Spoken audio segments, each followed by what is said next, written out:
Hi, I'm Meshal Malik and you're watching Indus Special. 2030 is the deadline for the UN's Sustainable Development Goals. The goals range from zero poverty and zero hunger to peace and justice and the strengthening of institutions. All across the world, international and national development plans are guided by the SDGs, and the importance of these 17 goals cannot be overstated. But as we enter year 2020, there is an urgent need to question whether we can actually realize these goals within the next 10 years. Is it in fact possible for the world to become more inclusive given the challenges of climate change, conflict, and inequality by 2030? We take a closer look at this story. Joining us for this discussion is Ms. Vicky Pryce, an economist and former joint head of the United Kingdom's Government Economic Service. She joins us from London. Also joining us today is Dr. Nina Markovic, who is an international relations expert and visiting fellow at the Australian National University. She joins us from Sydney. Thank you both for joining us and welcome to the show. Ms. Pryce, let me begin with you. Now, we're talking about a world that is more inclusive by 2030. That, of course, includes people in the economy as well. Do you see significant strides being made ever since in 2016 this plan was implemented? I think there is an increasing consciousness that something needs to be done in those areas. We had from even before seen quite an improvement in, let's say, child poverty and also mortality rates and more kids going to school and getting educated. We still have a long, long way to go, of course. And poverty rates more generally have been halved in the last 20 years or so. We still have a serious problem there, but there have been some improvements that have taken place. But the interesting thing for me is that companies are becoming much more conscious of this.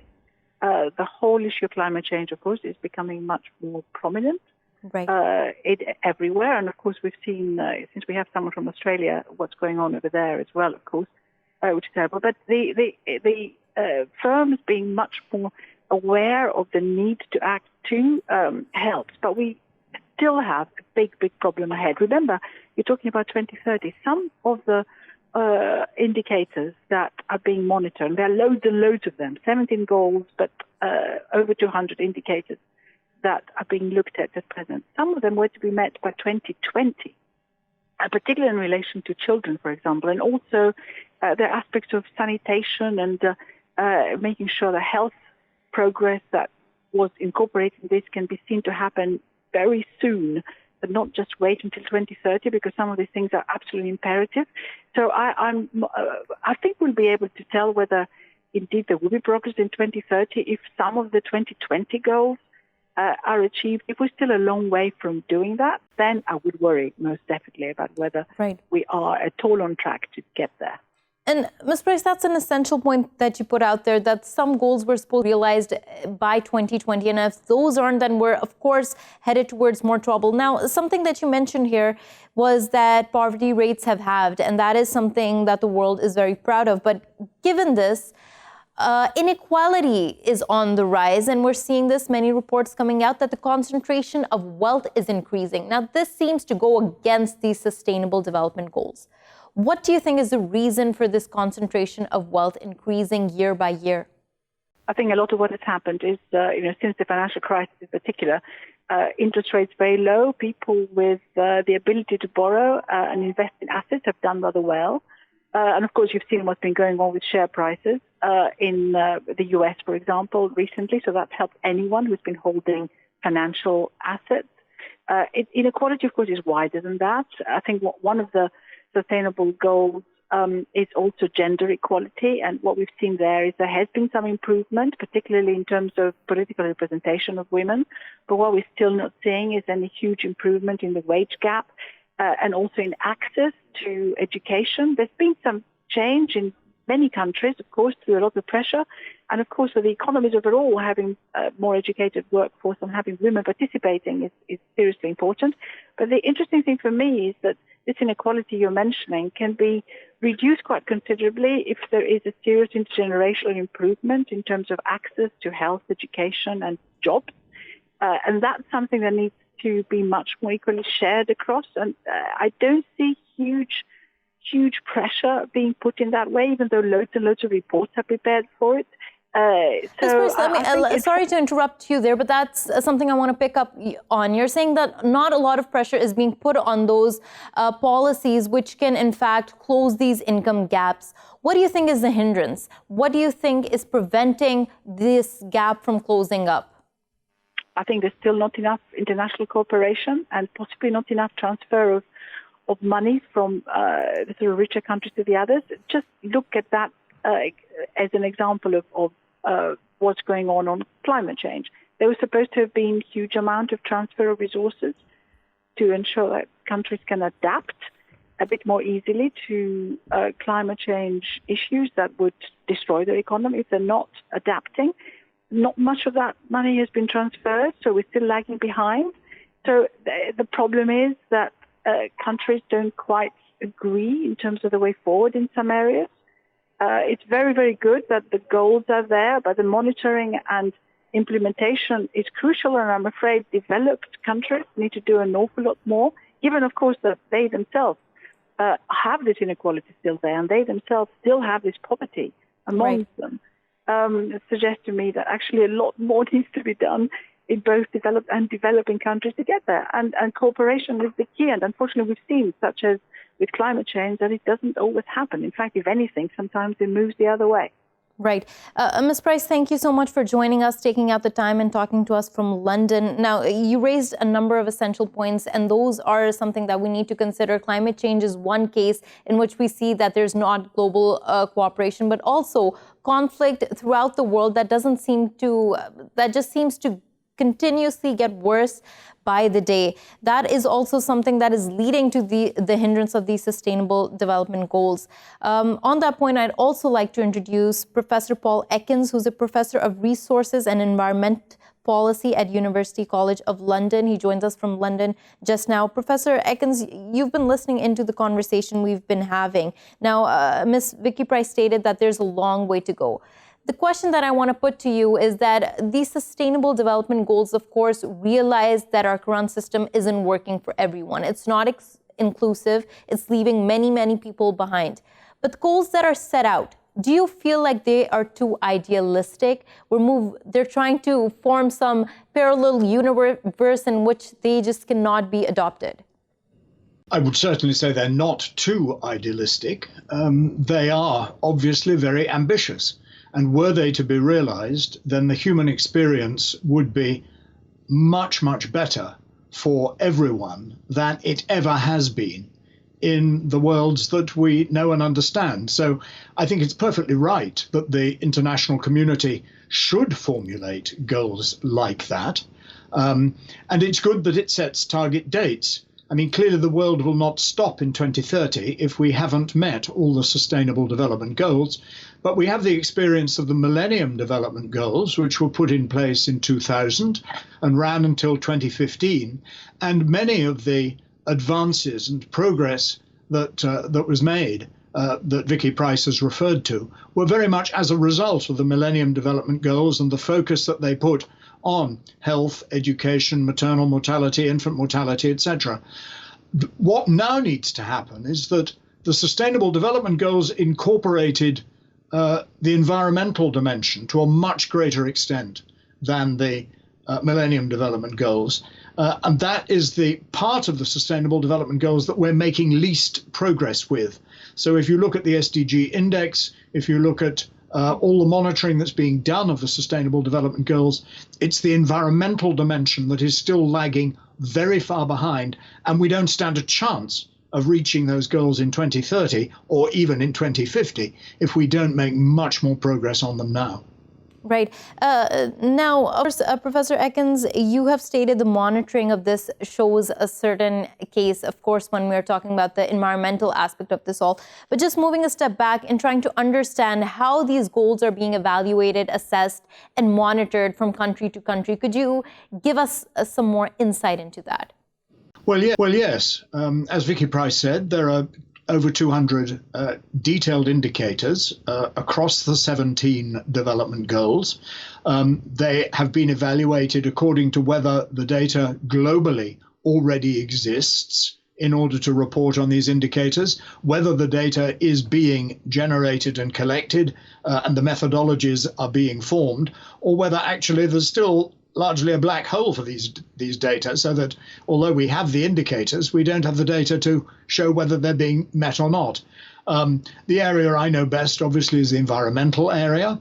And I'm in close contact with the United Nations Environment Programme, that is the custodian of many of these environmental indicators.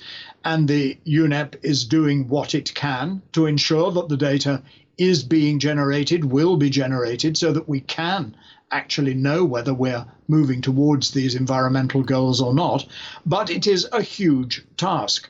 It's very varied across different countries. Some countries have very well-developed environmental statistics. Other countries are really just starting to develop them. And obviously, to some extent, that reflects the wealth and the education in the countries concerned.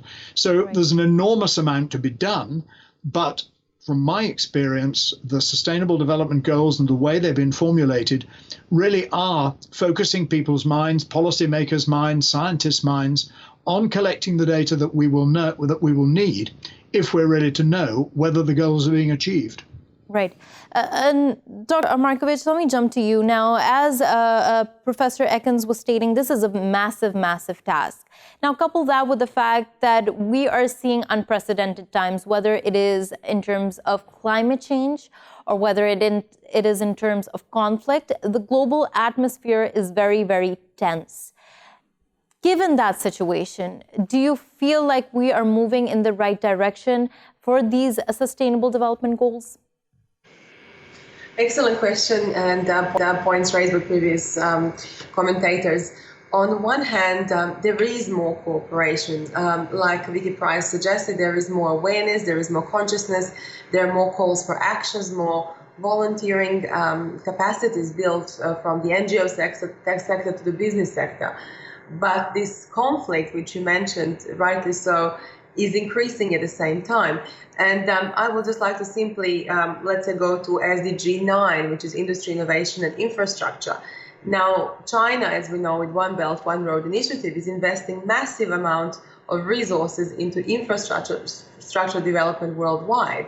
Now, that has raised political tensions in spaces like the Pacific region, where Australia has potentially seen this as a challenge to its traditional custodian sort of role in this region. And it's actually prompting more action from countries like Australia and the United States in the Pacific region to develop more collaborative initiatives to push for more infrastructure development. Now, this could also be seen in juxtaposition to one another.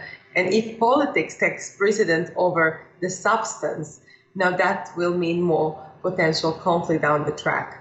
I also want to quickly go back to the reporting question, which you discussed earlier.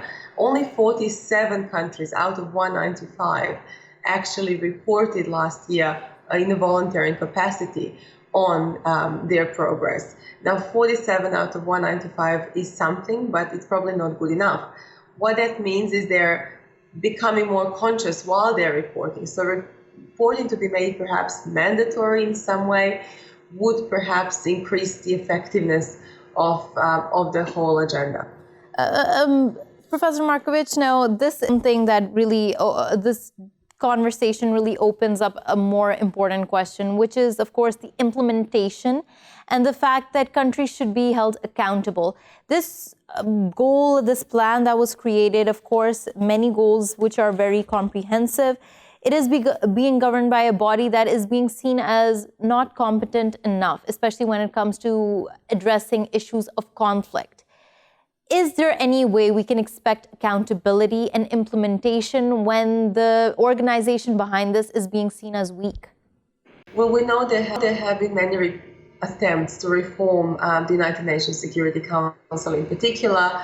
I think if big players are on board on less conflictual issues, then we can probably see more progress in particular areas, especially those areas which are not seen as controversial as much as other areas. obviously that question is difficult when it comes to even climate change, because you have governments like in Australia, which are climate deniers. And that complicates things even further. So whilst we have an imperfect UN system, we have political leaders in countries which are supposed to be leaders in this field. They have the resources to be leaders, which are obstructing the whole discussion on some extremely important goals, like Professor Ekins has previously mentioned. We can only try to put more pressure on the leaders through civil society and the business sector, which should not be forgotten, and raise the profile of all these issues. But ultimately, the leaders are the ones leading the national governments. 195 states are represented in the United Nations system, with some input from other And yet, Dr. Markovic, only 5 states that had the power to actually make a decision. Now, that is the deadlock. That is the problem that we've been witnessing for so many years. And that's the problem that it seems to come about when we're talking about all these ambitious goals, but there not being a mechanism to actually enforce them. Now, quality education is on the agenda. And a report by Save the Children stated that nearly 1 in 5 children are living in a conflict zone. We know that children in conflict zones do not have same access to opportunities such as education. There seems to be no global consensus on how to solve issues that matter, that actually would improve the lives of these people.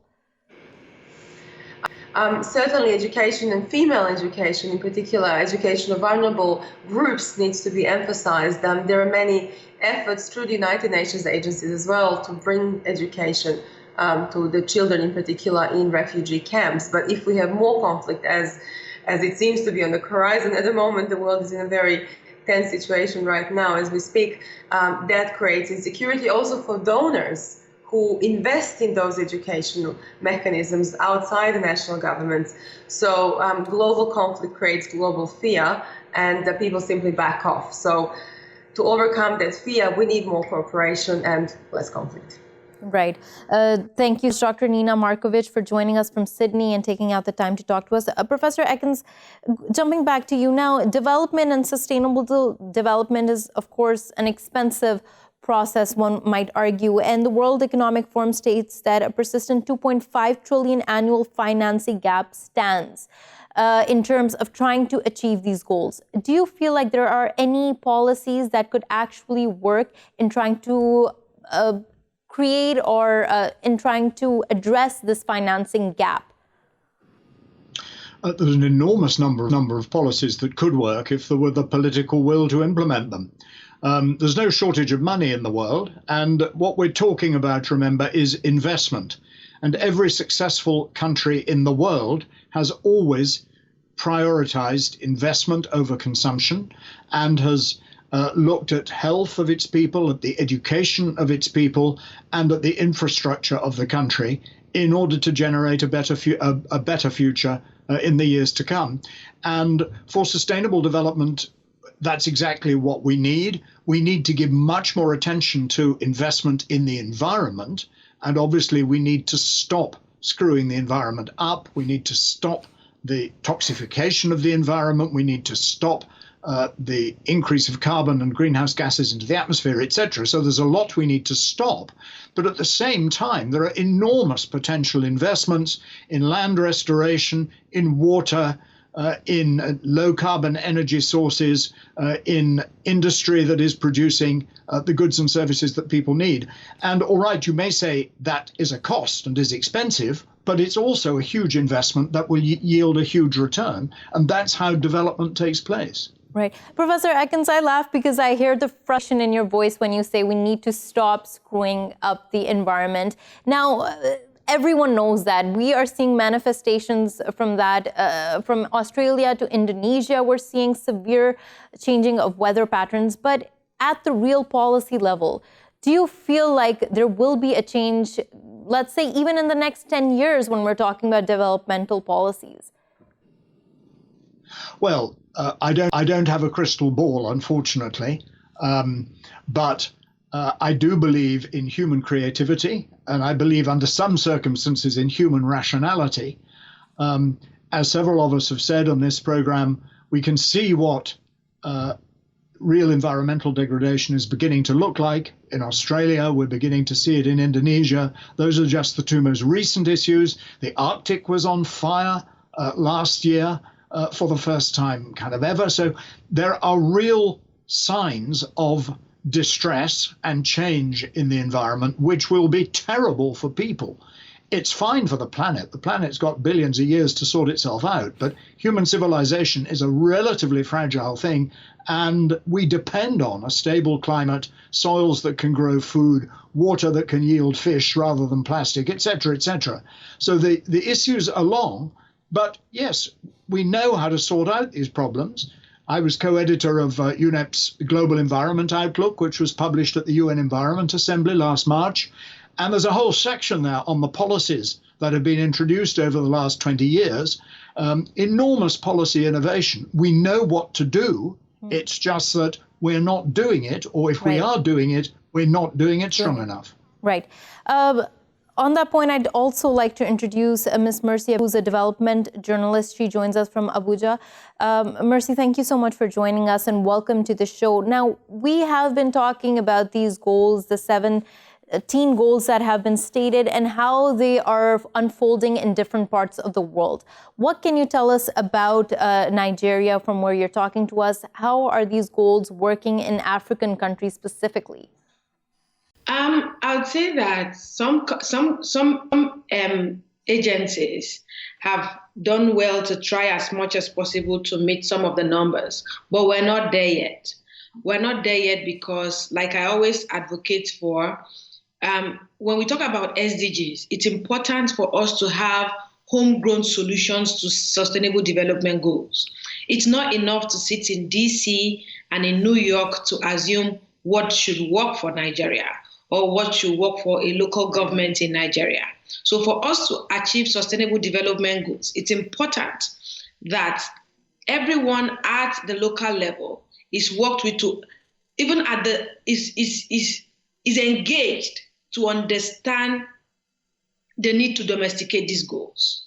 Right. So if we now bring down a document from the UN, done from New York, and sent down to these communities, some of the people that are expected to help in implementation of these documents do not really understand what we're talking about, right? So I think that's one of the major challenges facing the United Nations Development Goals. And Mercy, that is why some countries Mercy, that is very, very, sorry to interrupt you there, but that is a very, very important point, and I can't emphasize on that enough how important it is to localize these goals, how important it is to take local people, empower them and help them move towards more sustainable development. How do you think that can be done, though, empowering local communities? I know in Nigeria for a fact that under the presidency, there's a Sustainable Development Goals, MDGs office, but for a country with about 200 million people and a one-off MDGs office that is situated in Abuja, no matter how much they want to deliver, they might not give as much as is expected because we need offices in the 774 local government areas. So we have an MDG office that is situated in Abuja, sort of out of reality, if you really want to call it that way. That's on it. So to answer your question, for us to get results, we have to move these offices from the city, the capital city, or have just probably administrative office in the capital, and the real offices where implementation takes place goes across the 774 local governments. Let's also say that solution one for SDG in a riverine community, for instance, might not work for another community, So a riverine community and a landlocked community, their challenges and their expectations are different. So we have to understand that. Mercy, since we're short on time, I just want one last question to you. Do you feel like this international architecture which is created keeps in mind these factors. You're saying that this needs to be done, but do you think that there is enough nuance in these programs, in these frameworks which is created, which can actually understand that and gets international players to realize that it is important to empower local communities? Honestly, I don't think so. I don't think so. And this is because I'm not assuming.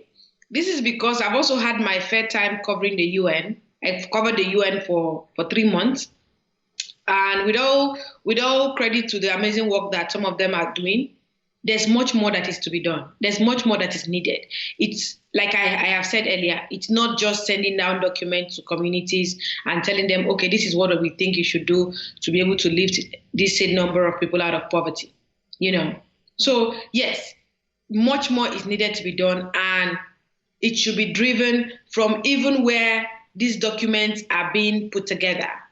Ensure that the people that are going to be part of the technical committee, the technical teams that are putting these documents together, have a certain slot for people from these communities that understand their challenges, that understand their needs, and they understand their wants.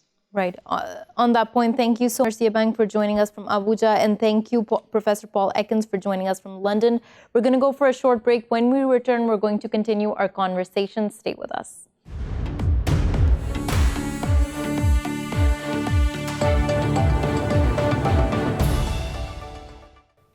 Welcome back to the show. While we talk about the SDGs and the deadline we have coming in 2030 and whether 10 years are enough for us to realize these goals. Now joining us for this discussion is Dr. Morne Mostert, who is an international specialist in applied cognition for leaders. He is the founder of Leadership Options, a specialist leadership strategy and HR consultancy in Cape Town. He joins us from Cape Town. Also joining us today is Mr. Sven Harmeling, who is an expert and global policy lead on climate change and resilience at CARE International. He joins us from Bonn. Thank you both for joining us and welcome to the show. Dr. Mostert, let me begin with you. Now, we have been talking about sustainable development, how important funding is, financing options for it, but there is a growing realization if we want to get there, it's important to harness private capital. Do you believe that the private sector, there's a growing realization amongst the stakeholders there that there is a need to develop sustainably? I think there is a consciousness in the business community that sustainable development is really the only way to go, but I think the progress is slow. The main drive is in fact coming from the consumer, and it is perhaps here where most of our hope can be placed. There are entrepreneurs who are investing enormous amounts of money and working very hard to develop sustainable technologies, but most of that pressure is coming from consumers. And in fact, what we're hoping for is a little bit more activism on the side of the consumer. Right. And you're talking about this activism. What do you exactly mean by that? Well, the first thing to note is that the consumer has an enormous role to play in the society through its consumer behavior. It buys, it spends its money.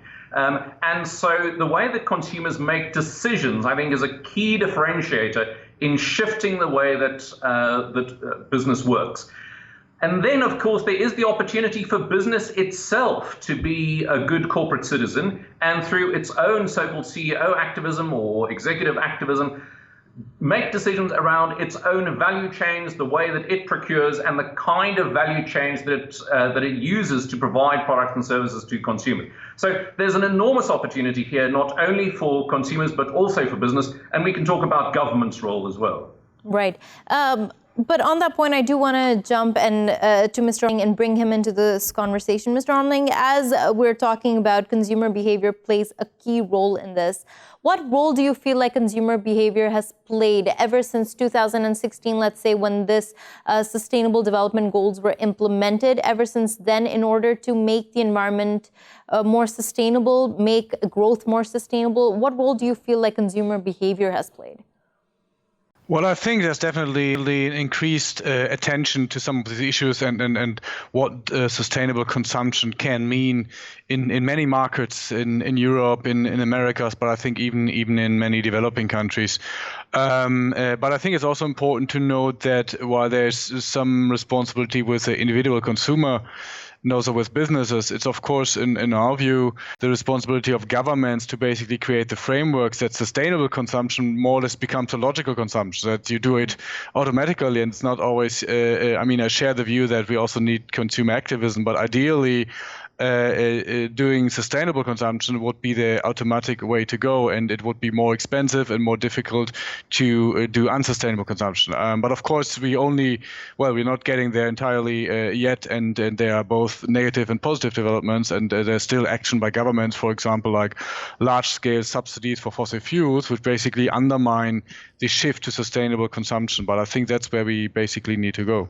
Right. Now, Mr. Harmeling, this decade is being seen as the decade for delivery, especially when we talk about the Sustainable Development Goals. We talked earlier in the show about how climate change, of course, is the main battle to tackle, and these goals deal with that as well.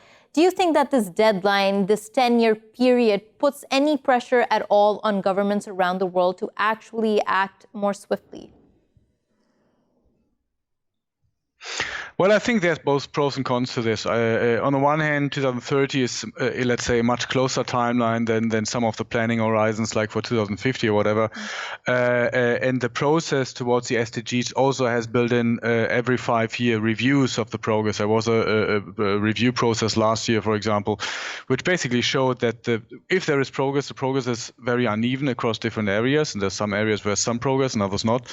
So I think it's very important for governments to basically in their own let's say planning cycles, like 4 to 5 years, basically develop strategies how to make progress. And even there's a need to define the targets on a national level, because many of the SDGs are a bit, like vague. They're global targets.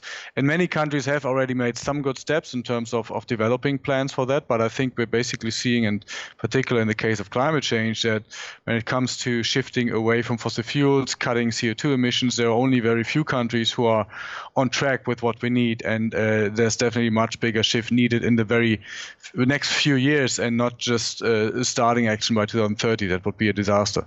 Right.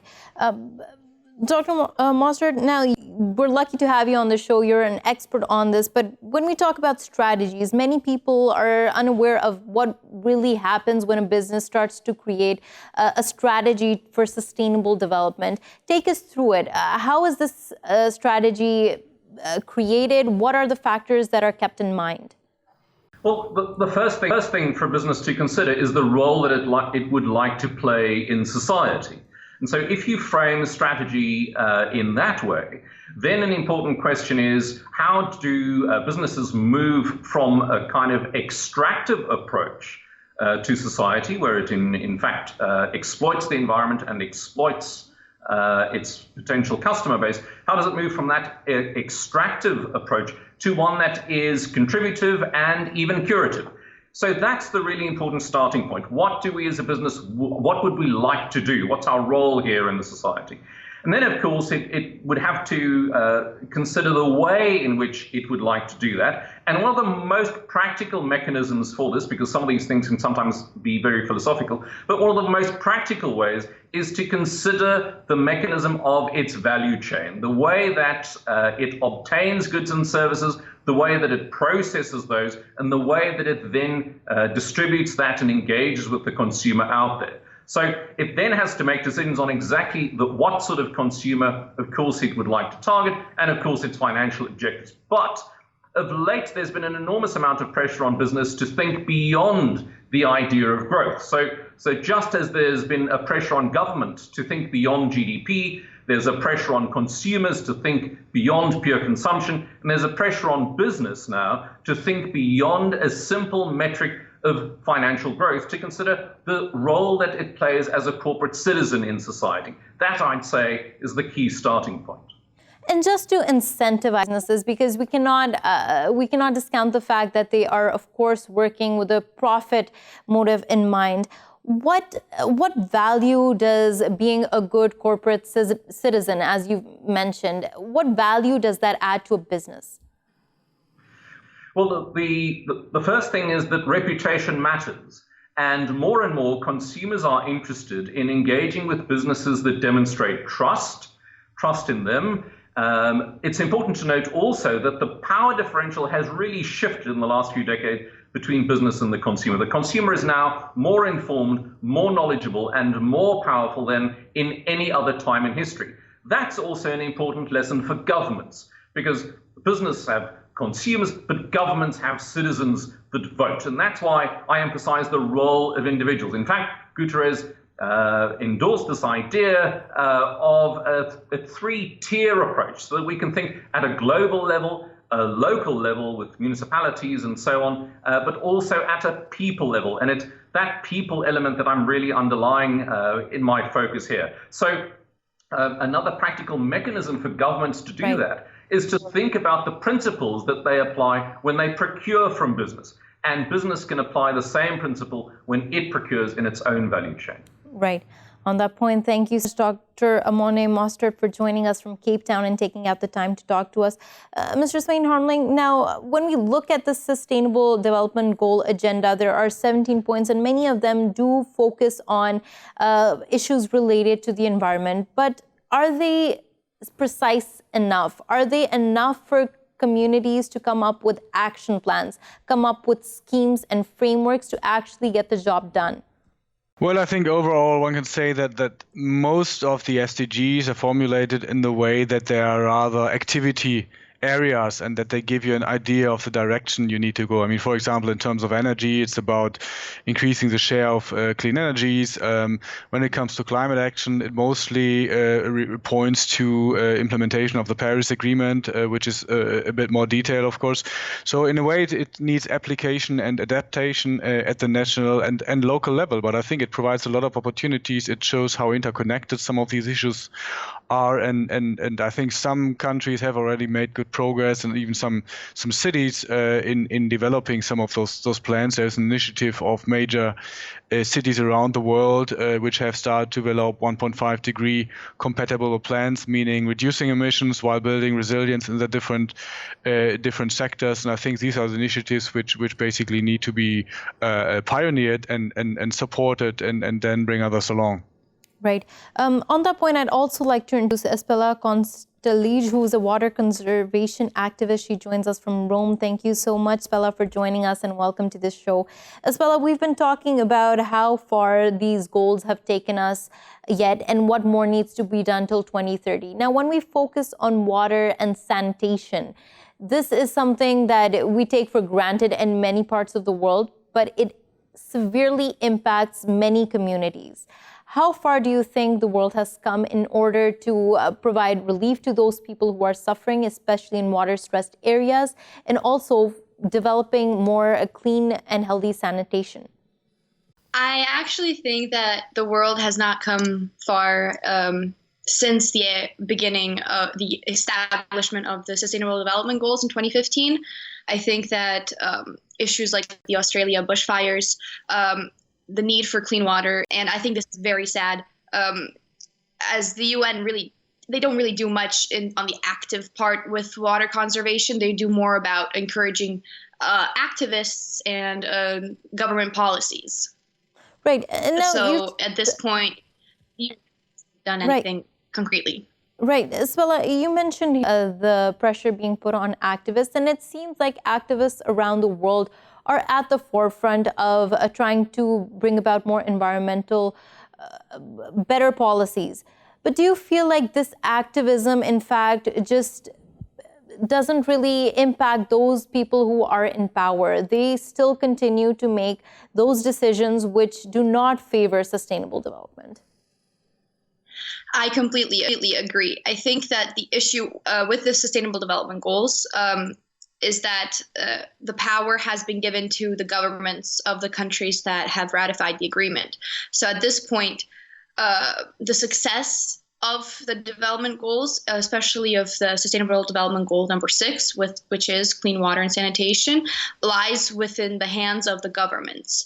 Activists do have a very important role, but it is about mobilizing communities and private organizations. So at this point, activists, I feel like, have a an important role in funding and creating private NGOs to further projects that may help communities, but on a government or international scale, it is still very difficult for activists to get something happening. As we can see with the youth protesting for climate change, which is also connected to water.